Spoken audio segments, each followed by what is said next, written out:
Agora na Band News FM, Seus Filhos, com Roseli Saião e Thaís Dias. Racismo, preconceito, discriminação em geral é uma burrice coletiva sem explicação. Afinal, que justificativa você me dá para um povo que precisa de união? Mas demonstra... 21 de março é Dia Internacional contra a Discriminação Racial.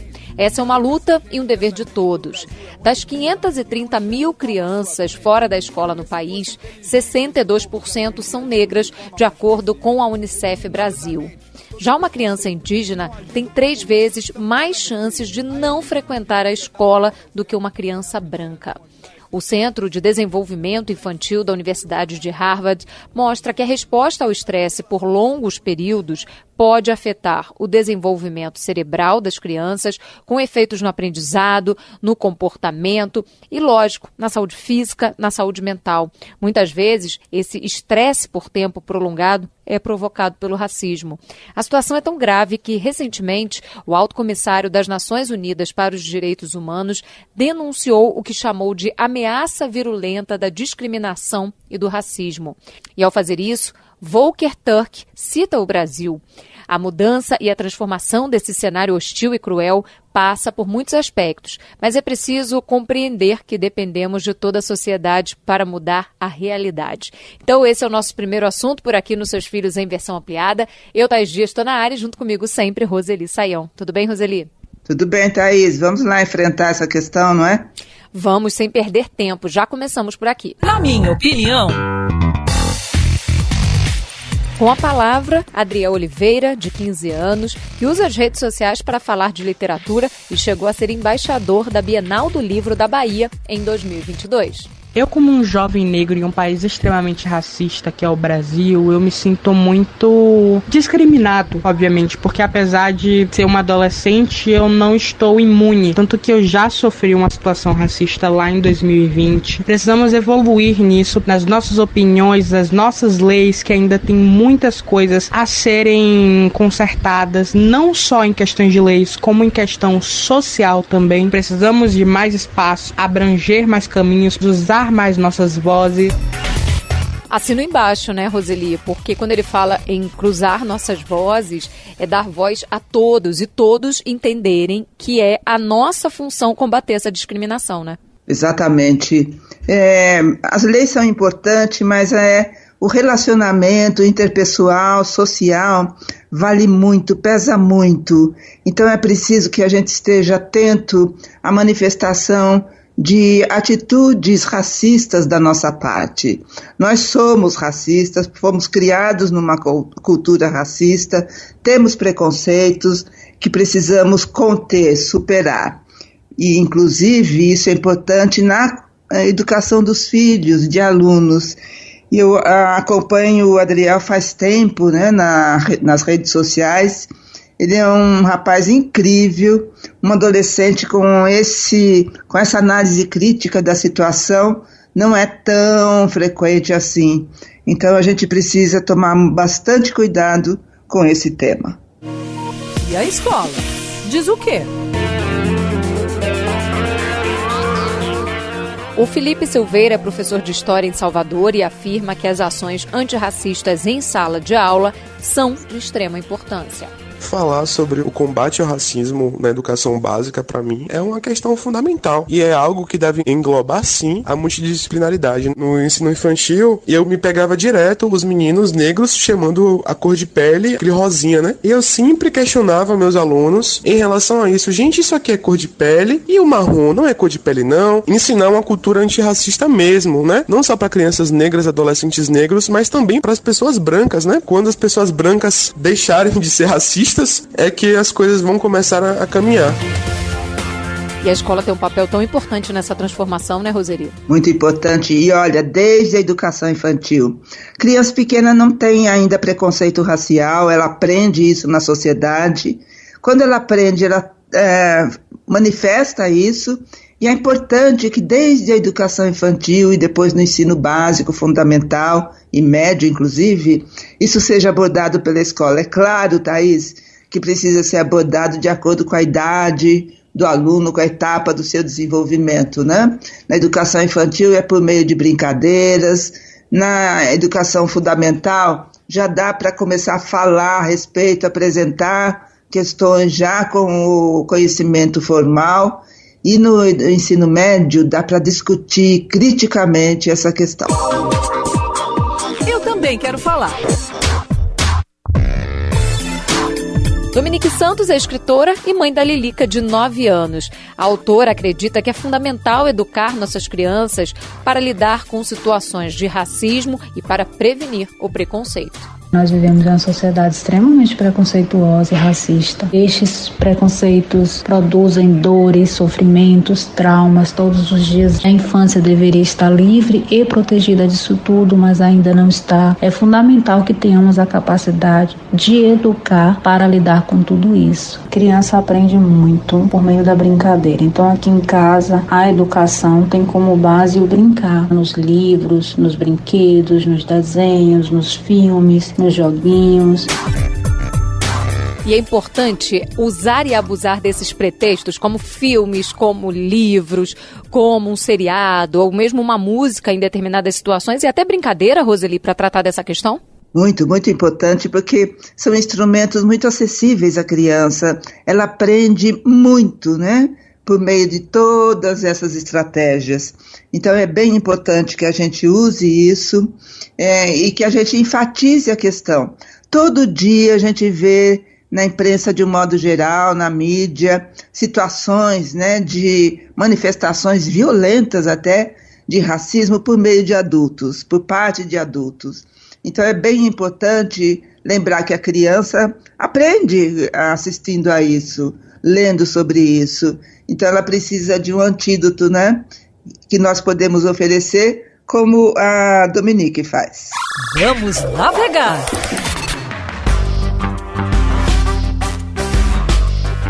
Que dica você traz pra gente para refletirmos um pouco mais sobre esse assunto, Roseli? É um site bem interessante.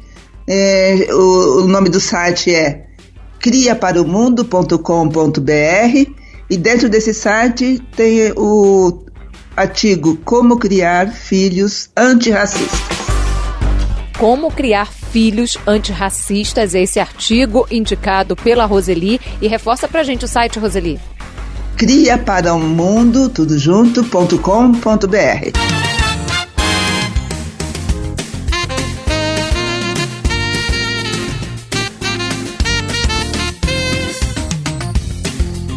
O combate à discriminação racial segue sendo nosso assunto aqui nos Seus Filhos em versão ampliada. Na minha opinião... Por aqui, espaço aberto para a Aline Santos, que é coordenadora do Centro de Referência de Combate ao Racismo e à Intolerância Religiosa Nelson Mandela. Os impactos racistas estão aí nos ambientes escolares quando as crianças e adolescentes, elas não são motivadas a estudar a sua cor, a sua origem étnica, o seu estilo. Então, por isso que o racismo ele deve ser combatido desde a infância, mas por um processo formativo que nos ajuda muito nessa questão. Lembrando que o reconhecimento de nossa identidade vai favorecer muito com a nossa autoestima. Conosco por aqui também agora a Lucimar Dias, que é coordenadora do grupo ERE-IA, de Estudos e Pesquisas em Relações Étnico-Raciais da Universidade Federal do Paraná. E ela reforça a importância de educar as pessoas para as políticas que garantam a igualdade racial. Ela quer ser e ela deve ser uma proposição de reflexão sobre a garantia da cidadania plena e dos direitos humanos para todas as pessoas, especialmente considerando que há dois grupos, negros e indígenas, que têm tido essa garantia vilipendiada pela desigualdade, que nós possamos construir políticas que garantam essa igualdade a todos e todas. Isso é educar para as relações étnico-raciais. Roseli, diante dessas reflexões, dessas palavras, de tudo que a gente conversou até agora, a mudança, ela começa na infância, na juventude, essa transformação para esse mundo, né? Sem discriminação, ela precisa começar já e todo mundo faz parte dessa mudança. Todo mundo, porque nós vivemos em sociedade, e enquanto a sociedade nos apresentar experiências injustas, nós iremos sofrer com isso. Então, olha, cobre, você que tem filho, cobre da escola que ele frequenta, qual a programação que eles têm a respeito de situações racistas ou de formação antirracista.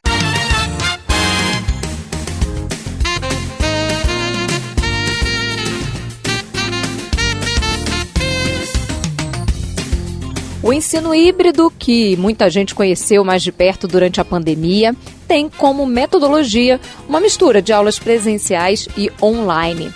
Mas precisamos considerar o contexto nacional para refletir sobre a efetividade do método, aspectos como o abismo social, a necessidade de capacitação dos profissionais de educação e a regulamentação da proposta têm pesado muito para garantir a adoção de um sistema com qualidade. A falta de dados também prejudica uma análise mais profunda de especialistas do setor. Mas aqui no Seus Filhos em Versão Ampliada, nós convidamos alunos, professores e pesquisadores para pensar e conversar sobre esse tema. Ensino híbrido é o nosso assunto por aqui.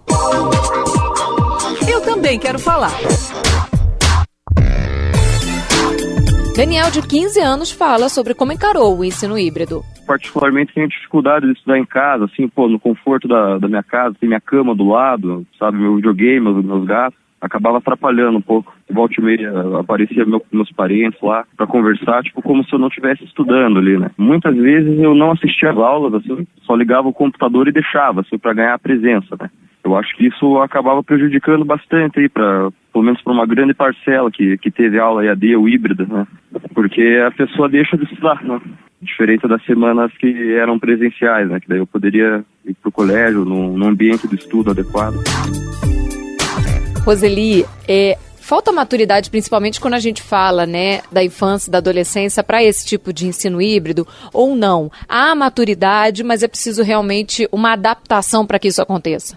É isso mesmo, Thaís. Olha, o Daniel chamou atenção para pontos importantes de como é difícil praticar o ensino híbrido com crianças no ensino fundamental. É preciso um período de adaptação. No ensino médio já é possível fazer isso, mas antes de instalar o ensino híbrido, é preciso passar um período, né, de adaptação, como você disse, para que o aluno consiga se responsabilizar pelas aulas que ele irá assistir à distância e ter um compromisso com o seu aprendizado nessas aulas remotas. Pronto, falei. Hora de ouvir a experiência do professor Rafael Veiga. Foi muito desafiador porque eu estava trabalhando com pré-adolescentes e adolescentes e porque eu tinha muito mais alunos presenciais do que alunos online. Presenciais sempre precisavam de mais atenção porque tinha mais questões de comportamento e eu não conseguia ficar o tempo todo atrás da tela do computador, na câmera, na aula. E já é complicado porque o aluno online, ele já tem maneiras de não precisar participar da aula, então esse malabarismo que eu tive que fazer que foi o mais complicado.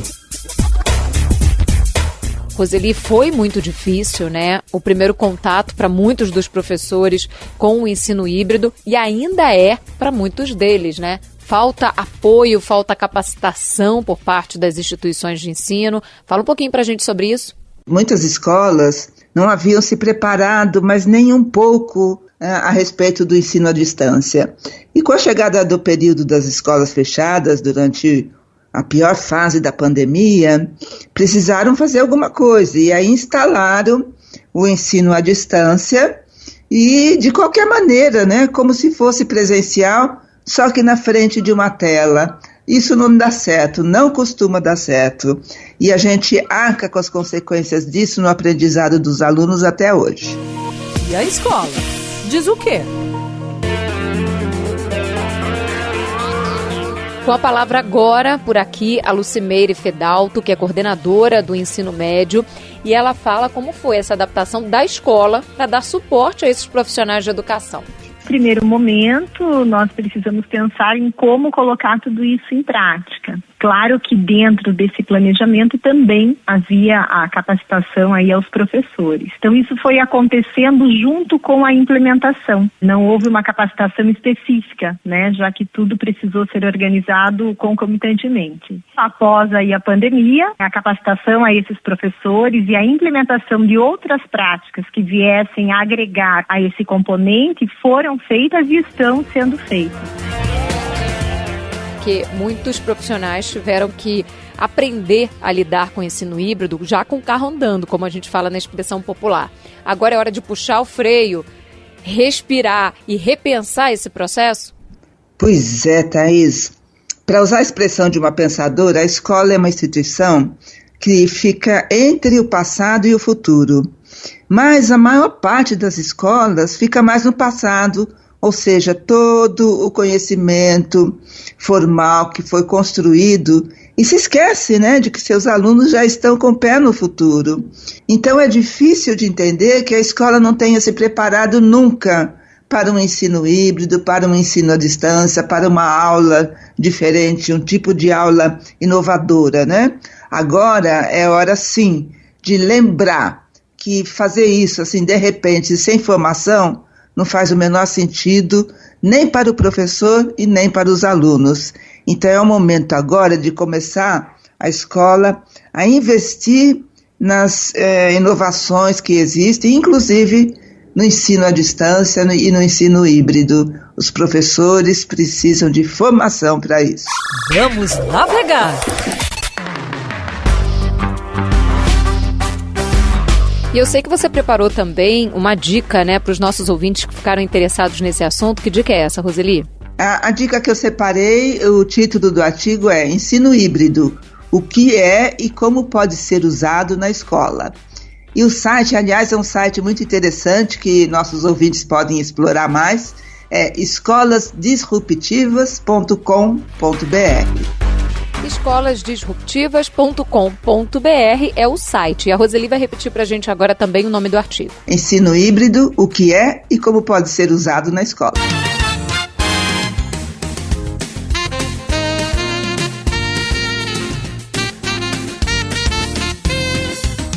O ensino híbrido continua sendo nosso assunto aqui nos Seus Filhos em versão ampliada. Para bom entendedor...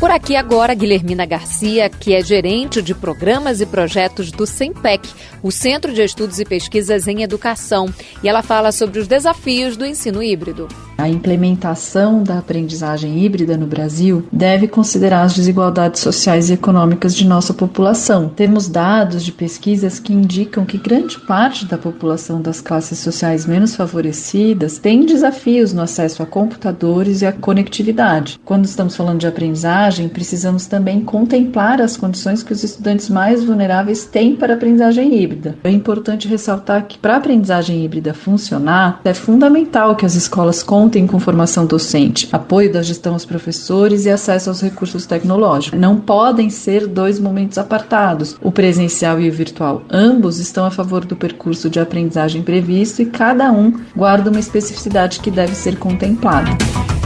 Roseli, levando em consideração as desigualdades sociais do país, como é que você entende, né, essa importância de avançar também nessa nova possibilidade de ensino, de misturar as aulas presenciais com as aulas online? É possível, sim, né, que oferecer o ensino híbrido no próprio prédio da escola. Há muitas crianças, mas a quantidade é enorme de crianças que não têm acesso a computador, a internet livre para uso. A gente até teve um projeto de colocar a internet livre nas escolas que foi vetado, né? Mas, enfim, é preciso considerar isso e é preciso, principalmente, que a sociedade, nós, cada um de nós, pressione para que todas as escolas públicas tenham ferramentas tecnológicas que os alunos possam usar na própria instituição. E se ficou com alguma dúvida sobre esse assunto, quiser participar conosco, anote aí o e-mail seusfilhos@bandnewsfm.com.br ou nos procure nas redes sociais, @Roseli Saião, Roseli com Y, Saião também, ou @Thaís B. Dias, Thaís com H.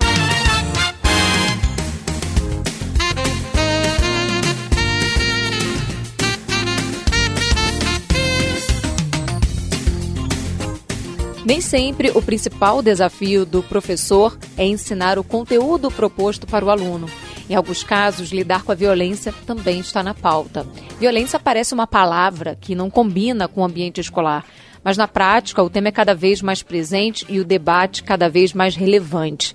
Em São Paulo, por exemplo, 8 em cada 10 jovens afirmaram já ter presenciado atos de violência dentro de uma instituição de ensino, segundo dados da Unicef. Por outro lado, uma pesquisa realizada pela Nova Escola mostra que 7 em cada 10 professores já relataram casos de violência. Mais da metade dos entrevistados já sofreram com agressões de alunos, familiares e gestores ou colegas de trabalho. O levantamento apontou ainda que os educadores acreditam que o aumento recente no número de casos tem sim conexão com os impactos da pandemia na saúde mental da comunidade escolar. Por isso, a violência nas escolas é o nosso assunto por aqui. Que sufoco! A Heloísa Rovo, que é professora de Geografia do ensino médio, já sofreu violência física em sala de aula e faz um desabafo. Pegou a caneta que ela estava na mão, assim, ela enfiou no meu braço, né? Fincou um pouco no meu braço e na hora, apesar de ficar com muita raiva, muito nervosa, né? Eu só levantei o braço, assim, tirei a caneta, né? O sangue escorrendo e ainda bem porque ela estava grávida, né? Que eu consegui manter o controle, assim, não ser agressiva com ela também. Depois que passou tudo, eu realmente fiquei muito nervosa, né? Muito chateada. Então, uma situação dessa deixa a gente muito chocada. E deixa a gente chocado mesmo, Roseli, porque esses casos de violência no ambiente escolar, eles têm aumentado muito. Eu queria que você trouxesse uma reflexão sobre esse momento atual de desafio para esses professores e mesmo para os alunos. A primeira coisa que precisamos lembrar, cada ouvinte precisa pensar nisso, é que a nossa sociedade tem se tornado a cada dia um pouco mais violenta. E nós temos naturalizado a violência, né? Ou seja, num conflito, numa discussão, numa briga verbal, é difícil a gente perceber adultos se controlando para não chegar na violência física. E olha, adulto tem mecanismo de controle para isso, tem maturidade para isso.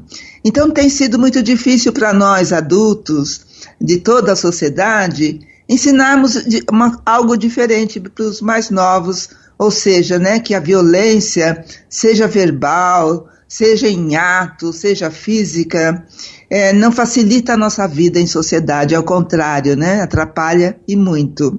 Então é importante lembrar que essa violência que a gente diz que está na escola, está em toda a sociedade. Agora, será que por causa disso a gente não consegue fazer nada na escola? Consegue, sim. Precisamos de planejamento para fazer um trabalho, pelos relacionamentos entre colegas, alunos e professores, mais pacífico, mais civilizado principalmente. Porque essa geração que está na escola, Thaís, é que vai conseguir, quando adulto, mudar um pouco o perfil violento da nossa sociedade. Para bom entendedor.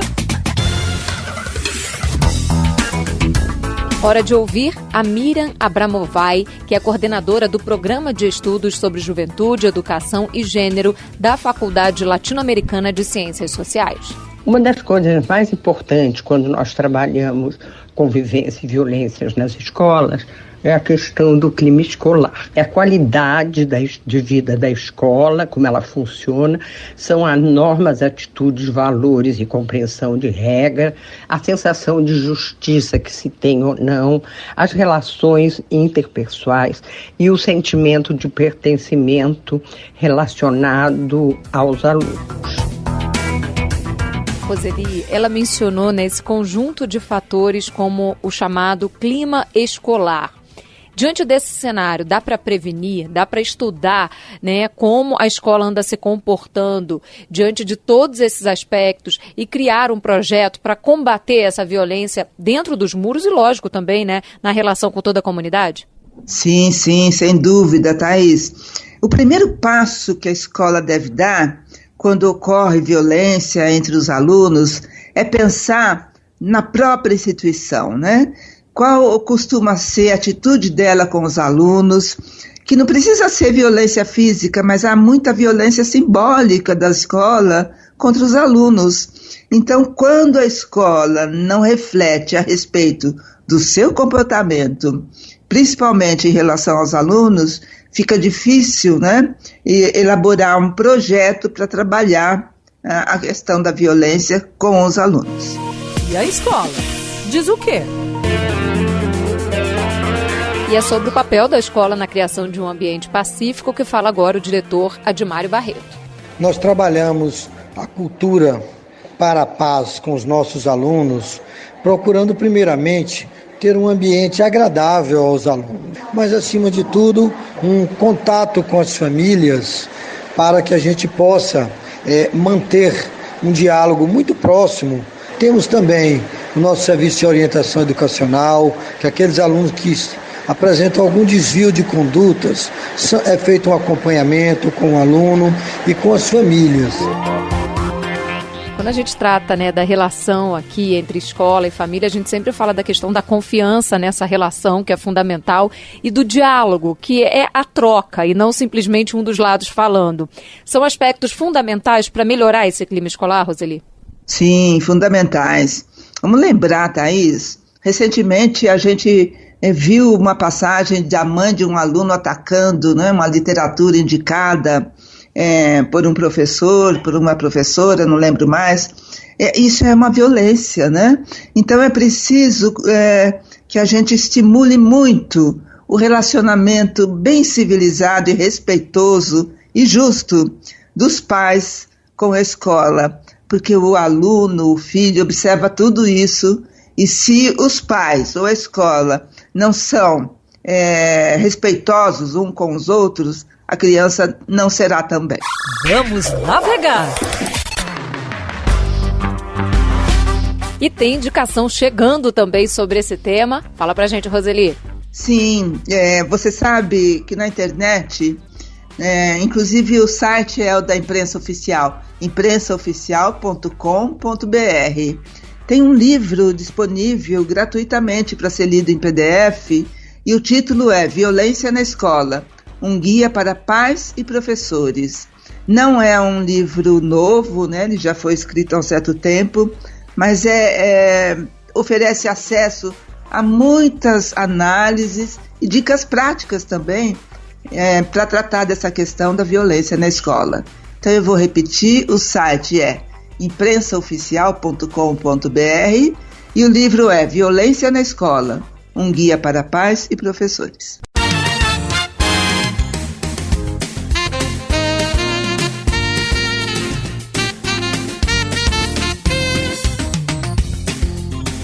O combate à violência nas escolas continua sendo nosso assunto aqui nos Seus Filhos em versão ampliada. Na minha opinião. Conosco agora a psicopedagoga Isabelle Brandão. Esse isolamento social contribuiu muito para todas essas doenças que estão surgindo por agora, né? Nos adolescentes, nas crianças. A intolerância com o outro, acho que foi o que mais saiu prejudicado com o isolamento, né? A volta às aulas foram muitas crianças e alunos com crise de pânico, né? De estar aquele monte de gente, o barulho, de ter que conviver com o outro, né? Eu acho que isso tudo influencia e gera violência, né? Não só a física, mas a verbal. Também conosco a Danila de Pietro, doutoranda em Educação pela Unicamp, que analisa o atual momento do clima escolar e fala também sobre a importância do combate à violência nas instituições de ensino. Existem diferentes tipos de problemas de convivência que se manifestam na escola, e é extremamente importante que tais diferenças sejam reconhecidas. As chamadas manifestações perturbadoras são as mais brandas, só que são as mais frequentes, e justamente por isso incomodam. Exemplos desse tipo de manifestação seria a indisciplina ou a incivilidade, que são as atitudes que rompem com a boa convivência em si. De uma maneira geral, como é que a gente, como sociedade, Roseli, pode contribuir para mudar esse cenário? O primeiro passo, eu sempre digo isso, Thaís, é tentar se transformar, né? Reconhecer a própria violência, como ela é manifestada na relação com o outro. O relacionamento com os outros não é fácil, por isso que na pandemia muita gente ficou acomodada, porque você fala e quando você não quer ouvir, você muda, né? O lugar, para o vídeo, coisa desse tipo. Então é preciso aprender, né? Muita coisa, a empatia, a solidariedade, a generosidade, a compaixão. É tanta virtude que precisa ser aprendida e isso pode ser aprendido na escola. Então é mudar primeiro a si, para depois poder colaborar com a mudança do outro. E se você quiser participar com a gente, manda para cá o seu e-mail, seusfilhos@bandnewsfm.com.br. Esse programa ele fica disponível para você ouvir quantas vezes quiser lá no site da Band News FM. É só procurar na aba Colunistas, Seus Filhos e dar o play, aí você pode compartilhar também. Agradeço muito a produção da Luana Pereira, a sonorização do José Antônio de Araújo e, lógico, agradeço aos ensinamentos da Roseli Saião e a companhia também por aqui. Beijo, Roseli! Beijo, Thaís. Muito carinho para os nossos ouvintes. E agradeço a todos eles que estão sempre ligados aqui conosco nas colunas Seus Filhos, diariamente na Band News FM e também no nosso programa em versão ampliada.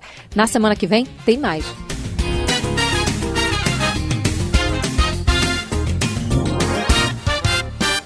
Você ouviu Seus Filhos, na Band News FM.